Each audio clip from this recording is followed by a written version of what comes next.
दोस्तों आज है फ्राइडे, आज है सेंसेक्स का एक्सपायरी। तो कुछ इंपॉर्टेंट लेवल हमने ड्रॉ किया, वो मैं आपको समझाता हूँ कि कैसे हम लोग प्लान करेंगे और जो बड़ा मूव होगा उसको हम कैसे कैप्चर कर सकते हैं और लॉस से कैसे बच सकते हैं। मैं आपको दोनों तरीके बताने वाला हूँ।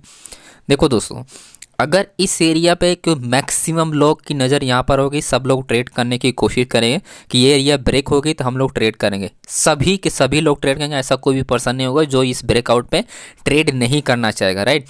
तो आप लोग को यहाँ पर दो तरीके समझने हैं कि कौन सा ब्रेक जब होगा वो कैसे आइडेंटिफाई कर सकते हो कि बड़े मोमेंटम होने वाले उस ब्रेकआउट में, या तो वो सिर्फ और सिर्फ ऐसे शॉर्ट टर्म के लिए स्कैल्पिंग ट्रेड होगा, देन उसके बाद मार्केट रिवर्स हो जाएगी। मैं आपको दोनों मेथड आपको बताता हूँ कि कैसे आप पता कर सकते हो। देखो दोस्तों, जब भी मार्केट आपको इस एरिया में रेंज होगा यानी 81,200 और आपका 81,000 यानी 200 पॉइंट के अंडर में जब मार्केट आपका साइडवे होगा, ऐसे में आपको बड़े मूव देखने को मिल सकते हैं और ये मूव दोनों डायरेक्शन में हो सकते हैं।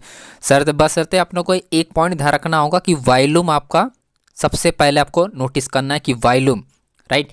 ऐसा जब रिवर्सल आपका ट्रेड हो रहा होगा यानी जब मार्केट आप डायरेक्शन में ट्रेड हो रही होगी तो जो स्ट्राइक प्राइस होगी, जैसे आपका 81,000 यहाँ पर क्या आएगा 200 होगा, तो 200 पे सबसे ज़्यादा वॉल्यूम होगा, ये पॉइंट आपको ध्यान रखना है। वहीं जब मार्केट आपका इसी रेंज को जब मार्केट साइड में होने के बाद जब आपको ब्रेक कर रही होगी तब आपका वॉल्यूम का कोई काम नहीं है, राइट। यानी पुट का जो वॉल्यूम होगा वहाँ पर कोई काम नहीं है उस केस में। उस केस में चाहिए अपने को चेंज वाइज सबसे ज़्यादा किस स्ट्राइक प्राइस पे 81,000, ताकि आपका रिटेल ट्रेडर ट्रैप हो।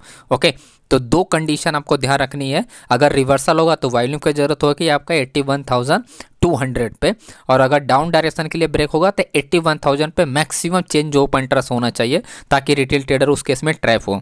ओके, एंड डाउन डायरेक्शन के लिए मार्केट अगर निकलेगा यानी साइडवे होने का, यानी जो कंडीशन मैंने बताया है उस केस पे मार्केट निकलता है तो टारगेट हम लोग ये प्लान करेंगे और आपको ट्रेलिंग स्टॉप लॉस को यूज़ करना है। लोअर हाई लोअर लो पे आपको ट्रेल करते रहना है, क्योंकि बड़े मोमेंटम होंगे तो उस केस में एग्जिट मत करना, ट्रेलिंग करके बड़े प्रॉफिट कैप्चर करने की कोशिश करना अपने को।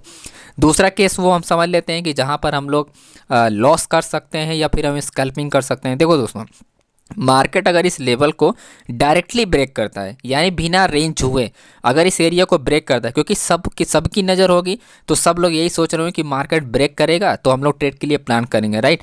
तो आपको क्या करना है, ऐसे में आपको सिर्फ और सिर्फ स्कैल्पिंग ट्रेड के लिए प्लान करना है, कोई बड़े ट्रेड के लिए प्लान नहीं करना है। छोटी क्वांटिटी का आपको साथ प्लान करना है जब भी मार्केट रेंज को डायरेक्ट ब्रेक करे, राइट। डायरेक्ट ब्रेक करे में वॉल्यूम जो होता है वो अचानक से इंक्रीज होता है और वो क्या होता है, ऑर्डर उस पर कंटिन्यू ओपन हो नहीं पाते हैं, राइट। तो अचानक से वॉल्यूम इंक्रीज होने की वजह से मार्केट का शूट अप कर जाती है, चाहे वो डाउन डायरेक्शन हो या अप डायरेक्शन हो। दोनों डायरेक्शन में आपको सेम ही चीज़ बता रहा हूँ।